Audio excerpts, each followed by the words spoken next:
Okay, over to you, Mary. Great, gosh. Can you hear me? Is that loud enough? Great. So sorry I haven't been here for the day. As Ricardo just said, I've just come back from France. So it's really lovely, and sorry about all the kisses on stage, but I haven't seen some of these people for a long time and wanted to say hello properly. So we're running a little bit late, but we won't prevent either Richard Horton summing up or the alcohol at 5. So what we're going to do, the purpose of this session is really to get some of the younger members of the centre who come from very diverse backgrounds to think about the challenges for the future for global mental health.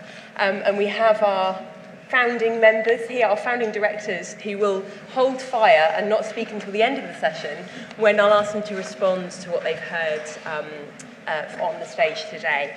So I'm going to go around one person in turn and have a bit of a conversation about a particular topic, and then there'll obviously be time for questions from the floor as well.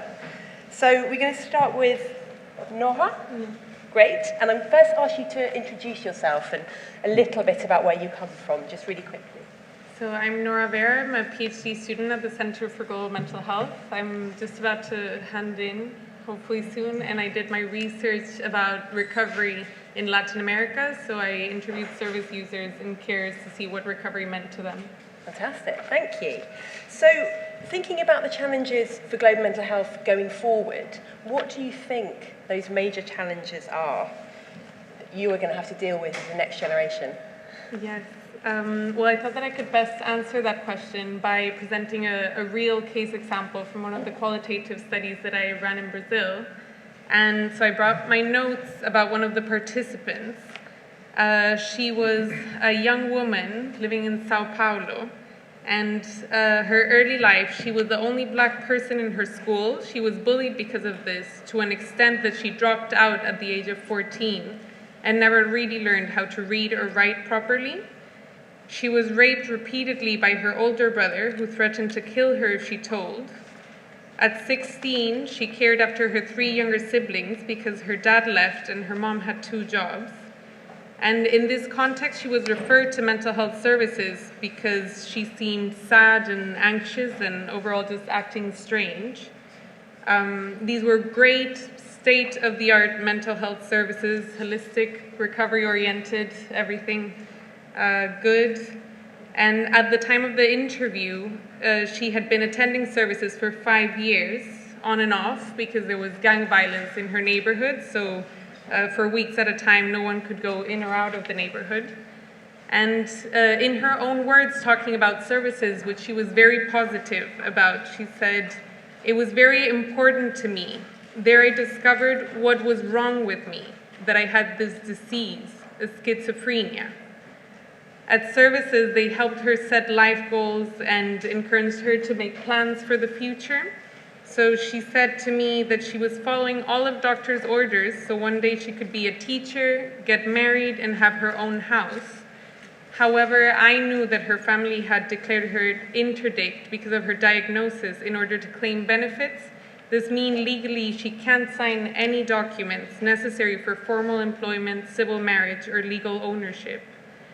So this might sound, in this side of the world, like someone who has very bad luck, but this is the day-to-day life of most people who experience mental health problems around the world. And I think this case can serve as a snapshot of where we are now. Thanks to the hard work and dedication of a lot of the people in this room, we do have mental health services available for people, and they're good mental health services. And people are happy to have them. And I think anyone could agree that a young woman, such as the one that I presented, has mental health distress that needs to be addressed. However, was schizophrenia what was wrong in her life? Or are we blocking the view, are we standing in the way of the view of the needs beyond the label? Does she need perhaps more a social worker, a lawyer, an anti-racism campaign, and a very long etc.? So just ultimately, are we empowering persons such as her, or are we inadvertently disempowering her with our global mental health mission? So I think this is the current challenges that we face.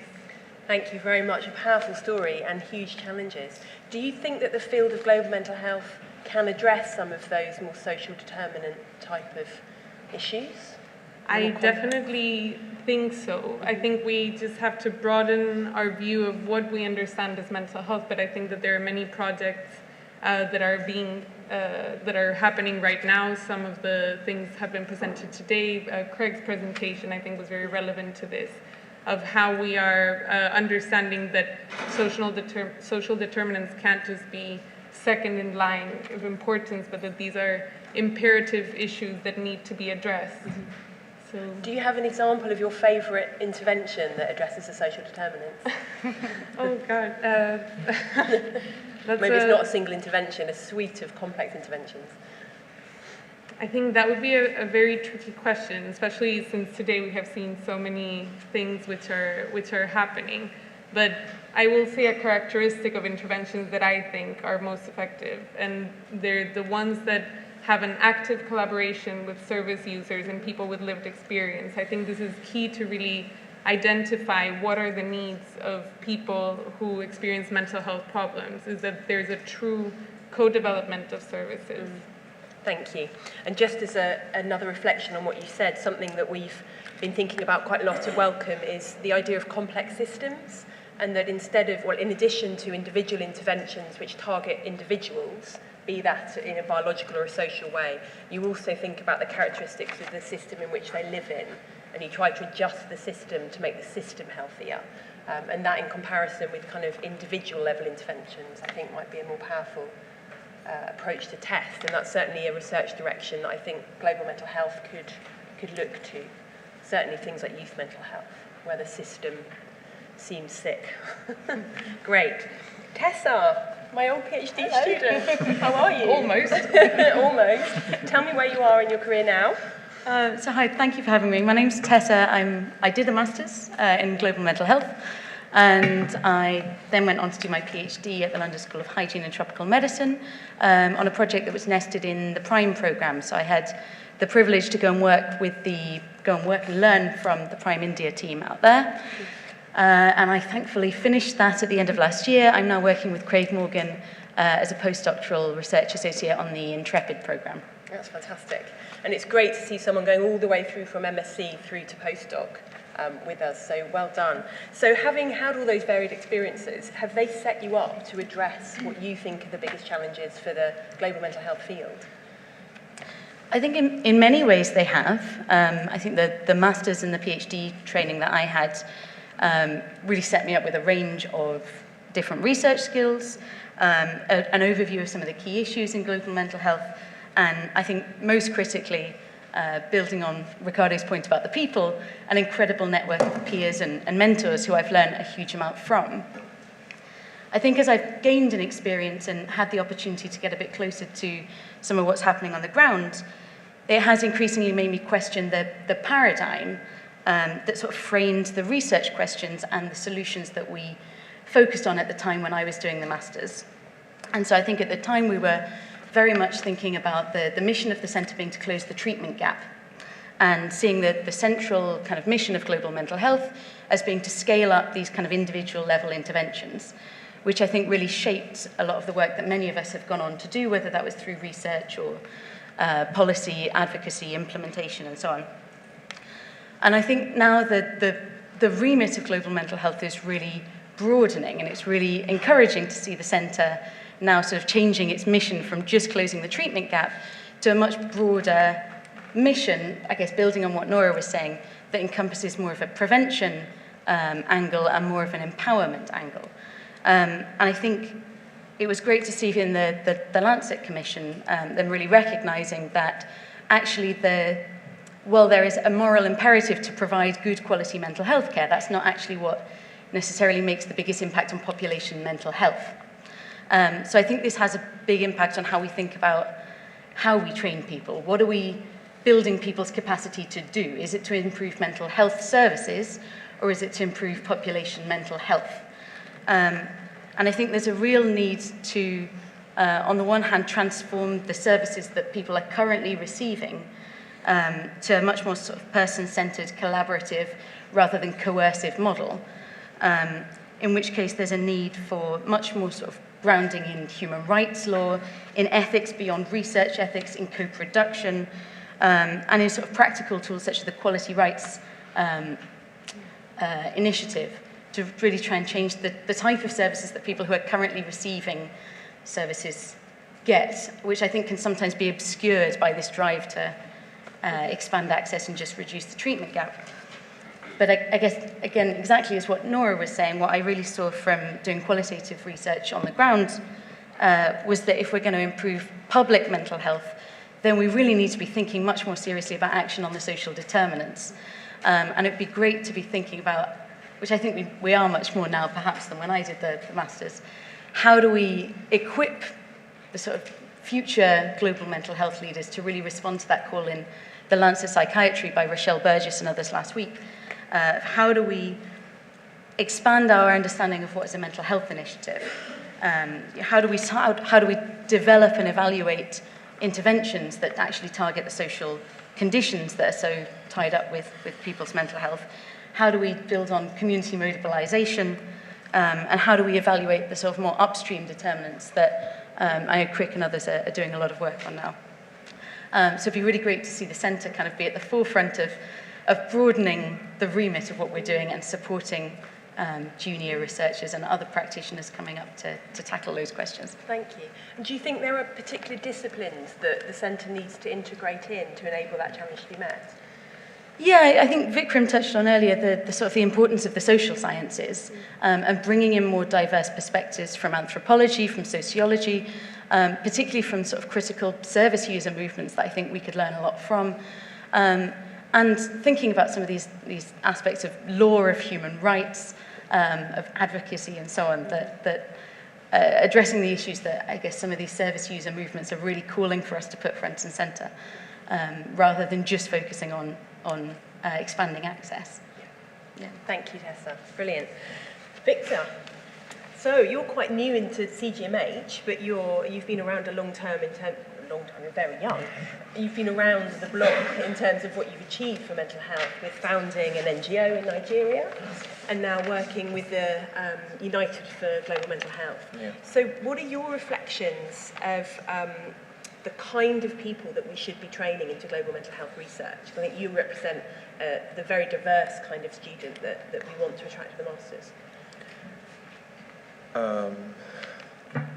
I would just say that first of all is the reason why I decided to take this course or this program sort of like answers your question. Mm-hmm. I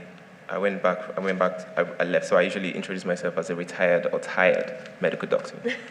And I left surgical practice. I just got in and then I left. I went back to Nigeria to learn what the problem was when it came to mental health. As someone that came from from a lived experience point of view, someone that was living with a mental health issue, I thought it was useful to just learn what existed and how things worked. And I thought I had a good idea on how to do campaigning differently in the country. So I got invited to this great summit that had 90% of psychiatrists in it. And I thought to myself, are they willing to listen to me? Because I'm not a psychiatrist. I wasn't even a doctor anymore. And I was just someone that was coming from a lived experience perspective. So after speaking to them, obviously they thought it was a good idea to do campaigning that way. But again, much of what they ended up telling me was, are you going to do psychiatry? You have to go back, I was like, I don't think so. I don't think I need to. So I thought maybe it was just great to combine a learned experience of mental health issues, which is what this course has given me, with my lived experience and see what that turned out. So that's the reason why I chose this course.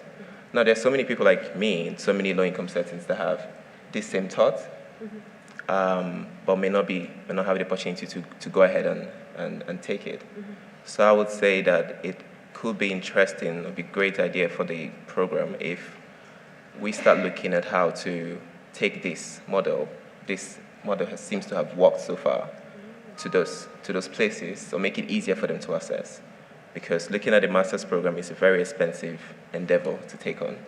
And if you don't have access to scholarships or studentships, you can't access them, which means that it's a bit elitist I know it's a very strong word to use, but it's a bit like for those that have the access, this is what the course, they're the ones that the course exists for. But it needs to be seen that this training is very useful for those in those settings, especially those with lived experience with mental health issues, to assess and make use of in their settings.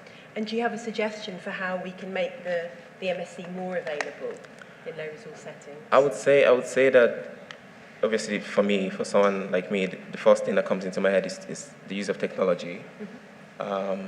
I know that we have a distance learning program, but I'm not sure how effective it has been, because it doesn't seem like any of us in this program know who else takes the distance learning program. So it looks a bit like away from the actual program itself. Yeah. So we can find a way to bring those two programs together and have that interaction between those that are doing the programs here mm-hmm. and those that are doing the distance learning programs, and make it easier, or make it cheaper. Mm-hmm.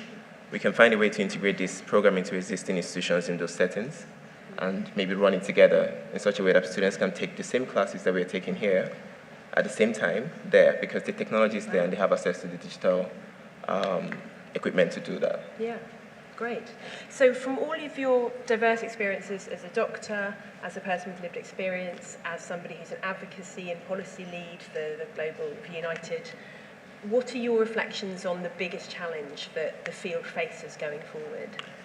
I think there's a lot of talk. There's a lot of talk without action. Mm. And we need to start I hope you're listening.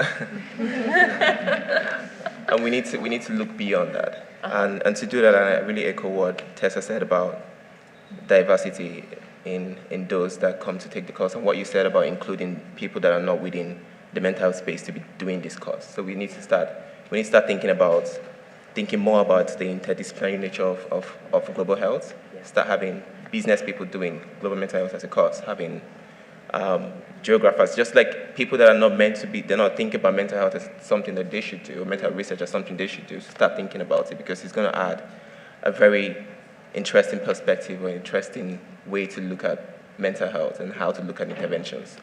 Because the way we are going, I don't think we're going as fast as we should. Mm-hmm. And it could be that just adding these newer voices could help. Yeah. But one other thing that's interesting is to make sure that this course is not just for those that have experience in mental health before coming to it, to make sure that those that take this course can have a career pathway. It's so interesting that the title is Road to Global Mental Health.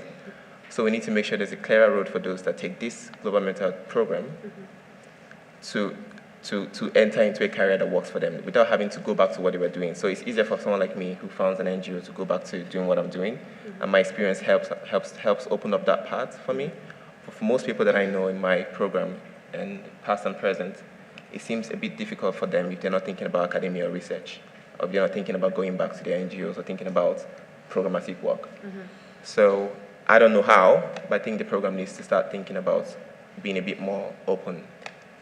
And maybe the center can bring maybe like placements or something like that in settings where these people can gain practical experience and be paid to work in those settings. Great, thank you very much, Victor. Urvita, you're based in Sangath. Give a quick introduction to your career path. Sure. So I'm Urvita. I'm based out of Sangath, an NGO based in Goa, which Vikram co-founded 25 years back, and we're celebrating our anniversary next year, and I hope you can join us as well. My background is in psychology and global mental health. I finished the course in 2015, the CGMH course at London School and KCL. And my main areas of interest are addictions and gender-based violence. Great. And because you're based in Sangath, I can ask you the question of whether you think we should be shifting the centre of gravity more and having centres for global mental health based in low and middle-income countries, as opposed to in the UK, for example, or in Harvard, other high-income countries.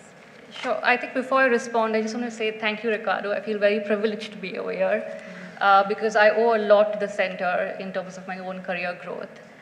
In terms of answering your question, I think that depends on the purpose that you expect the center to serve. Is the purpose to influence the local agenda or the global agenda? If it's the former, then the answer is obvious. And if it's the latter, then the answer is also obvious. I think that centers need to be driven by partnerships. Mm-hmm. And partnerships can be the main driving force to address health inequities, both in high-income and low-income contexts. where access to treatment is still an undeniable issue. I also feel that when we are creating centers where there is a partnership involved, there has to be a good balance of knowledge, power, and resources, with the intention that you then maximize those benefits for low-income contexts in the long term. And I say that because historically there has been a power imbalance between high-income contexts and low-income contexts. As a result, low-income contexts are not represented well in education policy, research, etc. Because it's a birthday today, I also want to say that I think we've made considerable progress in the field of global mental health, and I think we need to appreciate that and celebrate that as well. And I think that CGMH has played a huge role in this progress. A few ways in which I think we can keep the momentum going is to, one, to continue to bring the voices of the South to the fore. I think that research from the South, especially from organizations like Sangha, the Public Health Foundation of India, is scientifically valid research. It's rigorous and it can lend itself well to high-income contexts as well. I think that CGMH can also do a lot more in terms of now fostering this growing network of global mental health advocates and focusing a lot more on capacity building and knowledge exchange. And also, lastly, to try to create local leadership opportunities so that growth is more sustainable in other contexts. Fantastic, that's really interesting. And do you have any particular, you've talked about some ways that we can improve north to south collaboration. Do you have suggestions for how we can improve south to south collaborations? Yeah, I think to be honest, we are very poor at that, which is to work together. Even if you're in the same setting, we're not too great at doing that, and I think a lot of attention needs to go there as well. I can answer that question from two perspectives. So from the perspective of funders, I think that an emphasis on South-to-South partnership should be integral to funding opportunities. Perhaps funders should look towards opportunities, setting out priorities and opportunities which are based on the premise of partnerships between South-to-South organizations as well. Funders could also prioritize projects where there is known established networks within the community as well. From an academic perspective, I think we need to really let go of our work and ensure that it's spread out and that it's open access, and that we also try to encourage young researchers, early career researchers, mentor them, support them in influencing the larger agenda. Thank you. As a funder, I'll definitely take some of that on. Julian, so it might take you a while to talk about your career, but can you do it in 3 sentences?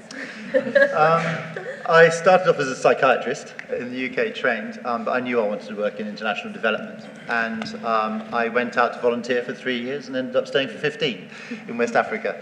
And have come back, I think, having been enriched enormously by that experience. And it's been what sustained me in thinking through this journey we've all been on in global mental health and looking into how it might progress from here. Yeah. Great. I'm currently the co-director of the centre, yes. Which is probably the most relevant thing, Centre for Global Mental Health here, and love engaging particularly with the students on the master's course and hearing about what they're going on to do. So that's what I'm doing. And you also have this interesting dual role as both an implementer and a programmatic person and an academic. So when I was in West Africa, I was working in development, and I have had the benefit, I think, of some very different perspectives, particularly from a development and disability background, into the kind of mental health work that's been going on at such a rapid and developing pace in high-income countries. Yeah. Great. So we and many others in this room were part of the Lancet Commission, and the Commission identified a series of challenges going forward. Can you talk briefly about what you think those major challenges are and how we can address them? Yeah, the Commission was the third major collaboration between the field of global mental health, and many of the people, as you said, in the centre, Vikram obviously was key in that, with the Lancet. And it was, I think, at each step, it reflected really what was happening in the field at the time. The Commission, I think, encapsulated many of the ideas we've just heard around this room, actually. And I'm not going to repeat them, but I think a real desire to shift from our immediate response to a huge gap that was measured in the late 90s, right through to now thinking about how we start to reduce some of that burden that we have.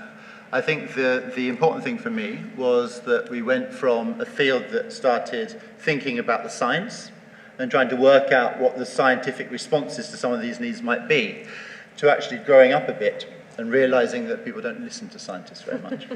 And that if we're going to actually have some of the impacts that we want, we need to start engaging with not only the wider range of science across the sectors where we have started recognizing have such a huge influence on population mental health, but also the kinds of disciplines that really address how we have the ear of politicians and start thinking about funding and those things. So I think it's been an incredibly exciting 4 or 5 years, I would say, going from the real beginnings of this field in setting out our arguments, starting to have some people recognizing the importance of that, right through now to actually having mental health being talked about at the kind of fora and tables that we've never had before.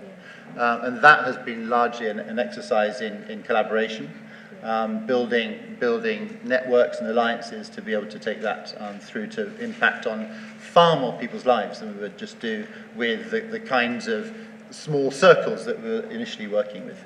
So reflecting on Victor's comments then, would you say that we should be, well, I keep saying we, I stopped working at the centre 4 years ago. The MSc should accept people who are PR specialists or business leaders who can scale up interventions, or should we be broadening it to that extent? So I think this is the big question for our field going forwards. I'll come back to whether or not the masters should do that. But I think many of us will be really aware of I would say the single social determinant that we need to be worrying about is climate change. And the prophet of our time, Greta Thunberg, says, we need to stop thinking about this fairy tale of eternal economic growth and actually be thinking about well-being, essentially, and that started happening in a few countries. But we're talking about really revolutionary change here. And I think the question that a lot of people in public health, and particularly global mental health, will be, well, what's my place in this? We recognise that climate change is the big issue, but where's the role of mental health in those bigger social determinants? So I think whereas it's quite a simple trajectory going from closing a treatment gap to how we, often as clinicians or people working in the health sector, would have an impact on that, how do we engage with the education sector and the gender people and poverty and all of those areas that we know are so important for mental health, but we still have a distinct voice as a field of global mental health. And I think within the masters, one of the things I've always loved about it is that it's managed to keep a balance of people who have a really clear ambition to be researchers, which is great, and people who come into it from a big variety of backgrounds who are thinking about the work in their community they come from, or in the development sector they come from, or an increasingly wide variety of backgrounds. So where does the centre and the masters in particular work, I think, is helping people to understand and to have influence into how global mental health moves outside of its health sector but maintains a distinct voice in influencing those other sectors that other people can do excellently, and we have some impact and influence on how they do that. Fantastic, thank you. That reminds me of our planet, planetary health. The idea that you can put human health into climate change and you create interventions which are beneficial for the climate and for humans. And I think mental health hasn't had a strong voice in planetary health, but is absolutely central to it. Thank you. Great, so we've heard from all the panellists. I'm going to ask Martin and Vikram for their reflections, and then we'll open it up to the floor for probably about 10 minutes so that we get back on track. Martin. Gosh. So there's a lot to reflect on there. I guess the two aspects that I picked up here most strongly is the desirable shift in the agenda from a focus on closing the treatment gap to a much broader view of mental health as a public health issue, and the impact of changes in society and the environment and politics on mental health as a public health issue. However, I just mildly take issue with some of the views expressed here, because I don't think that we have cracked the service provision issue to any great extent yet at all. And I think it's important that as a movement we are open about this. The treatment gap has scarcely closed at all in many parts of the world. It isn't the case that services are even available across whole swathes of the global south to most people.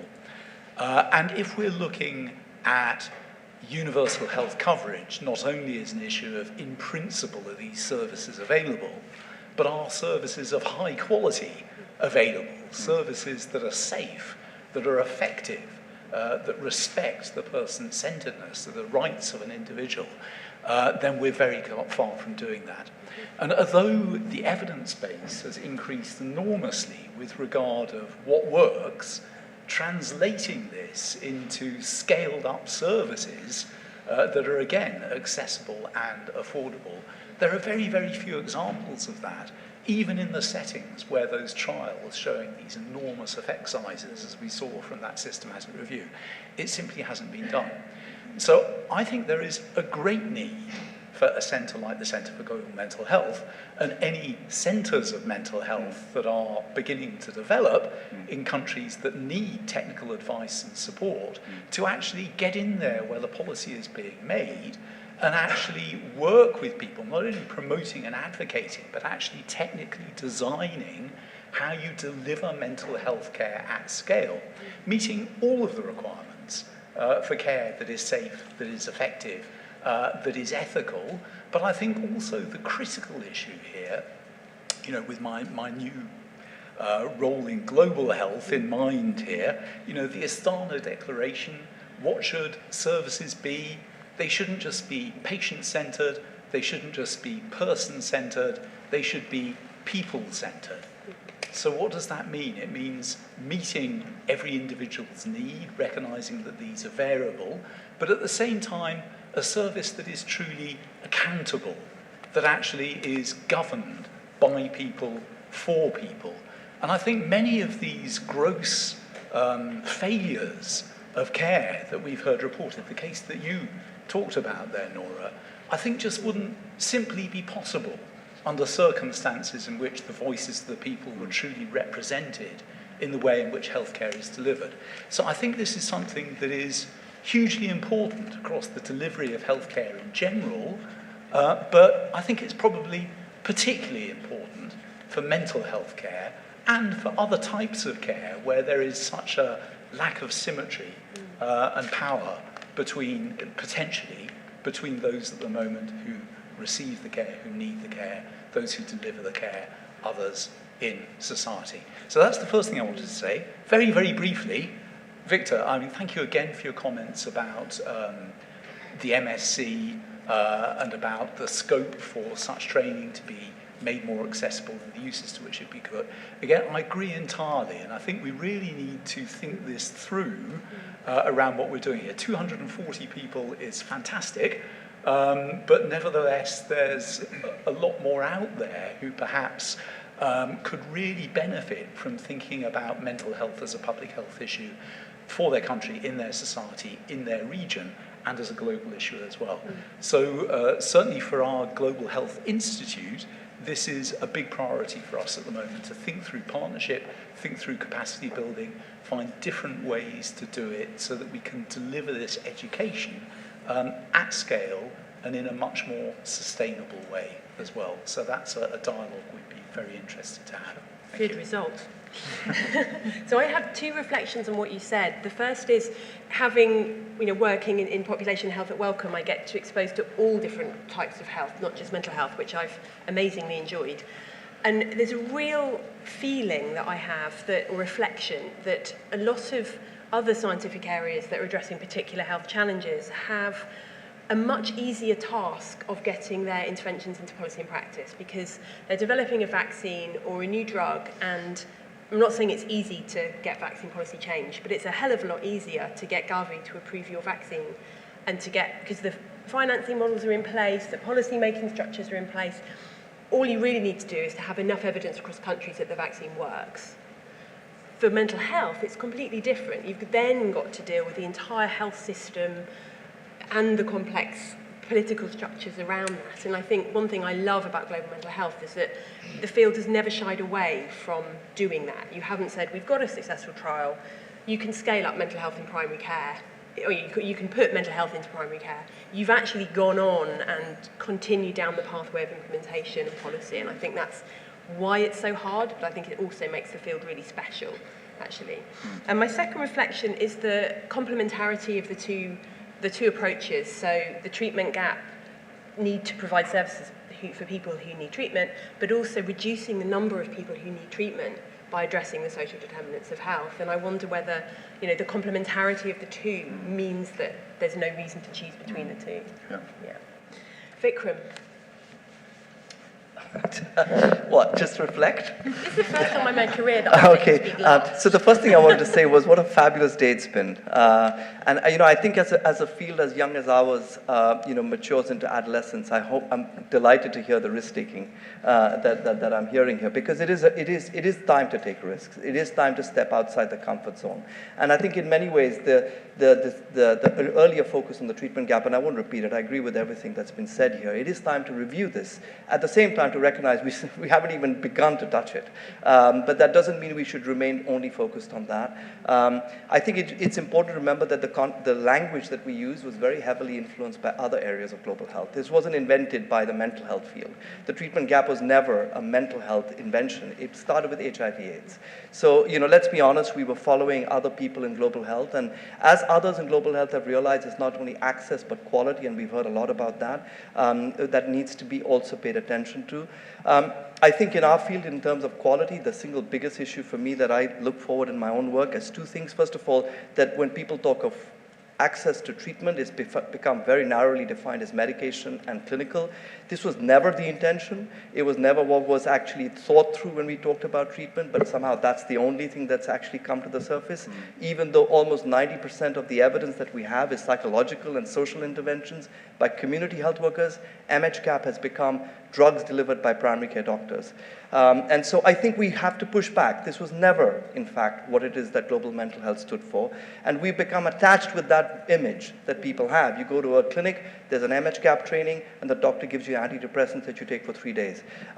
Sadly, there's not a single trial about this. All the trials speak to something completely different. And I think the challenge we have to really confront is how do we, in fact, implement the trial-based evidence? How do we build a workforce in a sustainable way that can deliver these empirically supported treatments?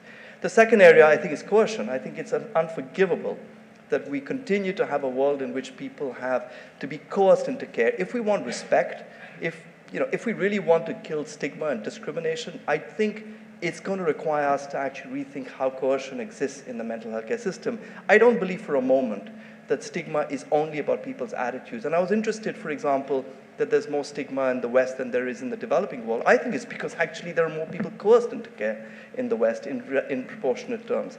And I think the more we continue to accept coercion and involuntary treatment as a norm, it's never going to be possible to remove stigma and discrimination. I often ask myself, will we ever coerce someone into cancer care? And then you pause and think, why do we accept coercion in the way that we do, at the level that we do? At the levels that we do, it's unacceptable. The other thing I wanted to agree with is that I think prevention is something we never really addressed, and I'll tell you why. 2007, at the launch of the first Lancet series, I remember Jeffrey Sachs telling us that what we needed was a bed net. Do you remember? Mosquito net. And we all went away completely sort of charged up. Oh yes, we need a bed net. Well, you know what? 10 years on, I think we were wrong to accept that. We need to embrace the complexity of the nature of mental health problems. This is not a mosquito-borne disease.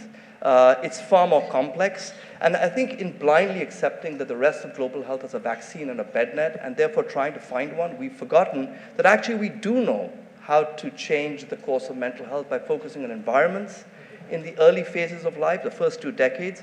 And we need to figure out how we modify those environments, rather than looking for some kind of bedness that lies, in some kind of very narrow reductionist way. So I think you're right, Mary. The rest of global health has looked for bed nets and found them.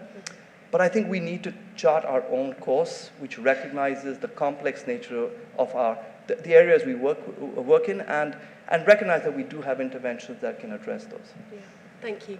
And I think, again, a reflection, I think the reason why MHGAP is turning into drug delivery is because global health has the systems to deliver drugs through health systems. they don't have the systems to deliver psychological therapy and train an entire new workforce, which is why it's so much harder. Yeah. Great, so got about 5 minutes. Love to open the floor for any question you want to ask anybody on the panel apart from me. Yes, at the front here. Great. Oh, she's coming. Hi, my name's Bianca. I just wanted to ask some of the early career researchers, one of the things that came out for me when you were talking is that one of the wonderful things about this field is how interdisciplinary it is. And increasingly, we're having voices from very diverse perspectives, from sociology, anthropology, from law backgrounds, economic backgrounds, medical backgrounds, service user backgrounds. How do we hold these diverse perspectives with humility and respect and listening to each other? Because without creating dichotomies of it's all about integrating mental health into primary care, or it's all about addressing the social determinants, when really these things work together and need to work together. So how do we do that as a new generation of people working in global mental health? Tough question. Who wants to take it? Sorry. I can. Yeah, I'm not going to say you're okay, early career. I'll try to address at least a little bit of that question. I think that when we design new projects, when we're thinking of how we're going to address an issue, we have to immediately think of how we can have a multidisciplinary team. So beyond the people that we might know in the center, that it is already quite a multidisciplinary center, but looking in other faculties, other universities, local researchers, and just from the outset, thinking of things in those terms. Thank you. Julian. I'd like to give a brief anecdote about this. Our field is really developing. We're doing some important work now in starting to measure whether we're having good impact at a global level. And we had some success with the Sustainable Development Goals over and above what was there in the Millennium Development Goals. But last week, the World Health Organization, and quite a lot of people in this room, thought about how we can best have an indicator for mental health in the SDGs, and proposed a coverage indicator, the proportion of people with severe mental disorders who are able to access care in low and middle income countries, which we thought was a reasonable go at starting to look at the kind of most severely disabled people having access to care. The disability community vehemently worked against this, and it didn't go through. And there was a sense of jubilation among this community because they had objections to it. Some of the things that Martin talked about what about quality, what about other people, apart from people, why do we define people by their diagnosis, these kinds of questions. Now, global mental health has gone a long way, I think, in the very complex issue of understanding cultural differences versus universalism, for example. So, Bianca's question about holding these things together, we absolutely have to. We absolutely have to persuade people that there's enormous value in having access to health care local to where you live in different parts of the world, as well as making sure that we are sufficiently thoughtful about different perspectives rather than setting up very artificial fights across really complex dimensions that ultimately doesn't actually serve the people who are most in need. Often, sadly, these are slightly abstract arguments that are being had by people in very privileged positions that ultimately can have very negative impacts, certainly on the way we're seen, and sometimes in the way that decisions are taken by about people in very disadvantaged situations. So we absolutely have to hold these diversities. It's absolutely possible to do. You need to have people together, thinking through them, and being sufficiently humble to accept other people's views. But if we don't, I think we will end up in a lot of trouble because we won't be carrying people along. Yeah. And if I may give a funder's perspective, many funders are thinking a lot about how you do interdisciplinary work, not for the sake of interdisciplinarity, but on the assumption that those interdisciplinary teams produce better outcomes in terms of science and health. And the examples that I've seen work best are where you've got the people bringing things to the table are all trying to solve the same problem, but their different perspectives have different but equally valuable ways of solving that problem. And it's valuing the different types of knowledge the same, which is the most different in the teams that I've seen. And the ones where it works is where people value each other's knowledge because they're solving the problem. And I think that's a fundamental, I think that theme has just run through this whole panel. That are we valuing biomedical interventions over social ones? Are we valuing a bed net over a complex system change? Are we valuing an anthropologist? I'm an anthropologist originally, not valuing anthropology over, psychiatry, for example. No offence, psychiatrists. I think it's a massively difficult issue that only people who have open minds and hearts, really, are going to be able to address. Last question.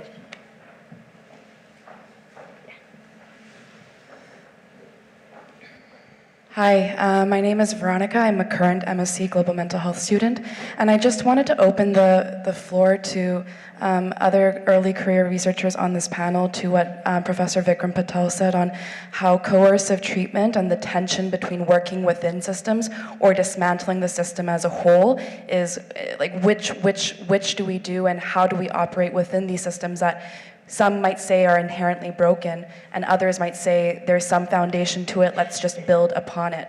And so the tension between coercive treatment and insidious exacerbating forms of stigma as a result of that is perhaps one camp, and another camp might be that deinstitutionalization, when we just do it without any context to it, can lead to disastrous results, as we see in South Africa recently, in Vancouver, British Columbia, Canada, whether it's in high-income countries or low-middle-income countries, that there's never a black and white picture to it all. So I want to ask, how do we go about this? Do we dismantle the systemic root of the issue?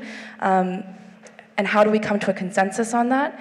And on the other side of things, the work that has been done has been so fundamental, so foundational. So how do we build upon it? This nuanced, it's not a, so that's my question, my long, meandering, rambling question. Thank you very much. Thank you. It's also a fantastic and difficult question. The question about whether we should dismantle existing mental health systems.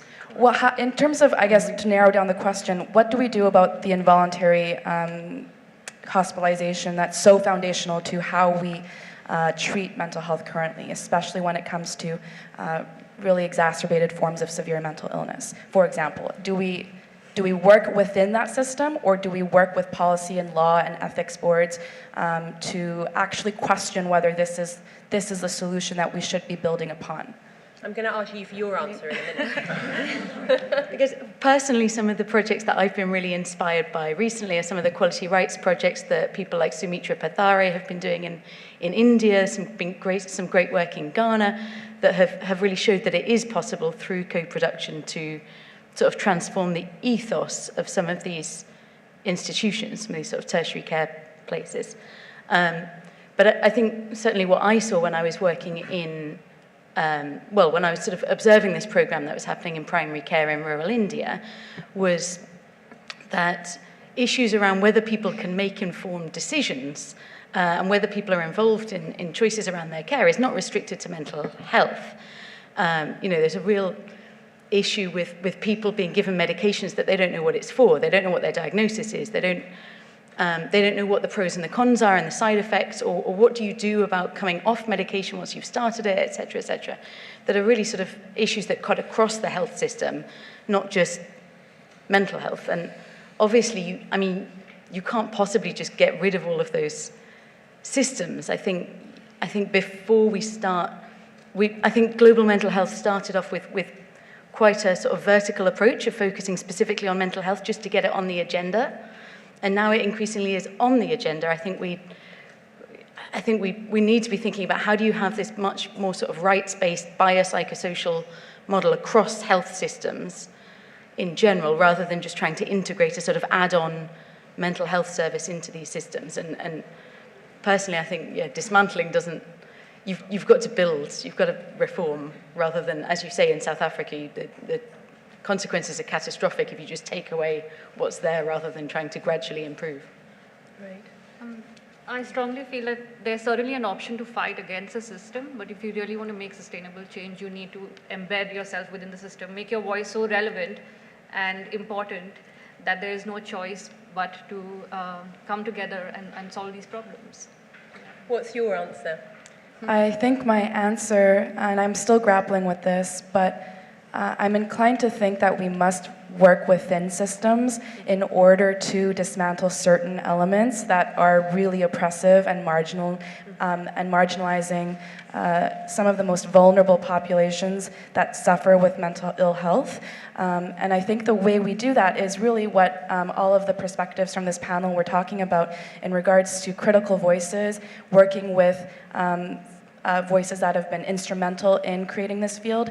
And if I may, just within our class last week, we had a debate on whether or not involuntary treatment is appropriate, acceptable, accessible, and I think the consensus really was that there is really no black and white at the end of the day, but that agency and empowerment, and that those who are directly impacted, those who are confined, those who are involuntarily committed, if we can have an active voice within making as much of a decision as we can, even if our healthcare providers and our doctors are not necessarily inclined to believe that we have mental capacity. And I say we in that I think humanizing the service user perspective is so important, that there are critical emerging voices within this field to gather around and actually discuss this in a really informal but important dialogue. Great,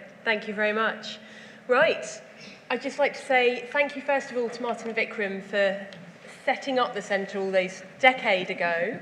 It's really humbling actually to see so many people here and such a diverse work going on in the centre, so thank you, but most thanks to our future generation of GMH researchers.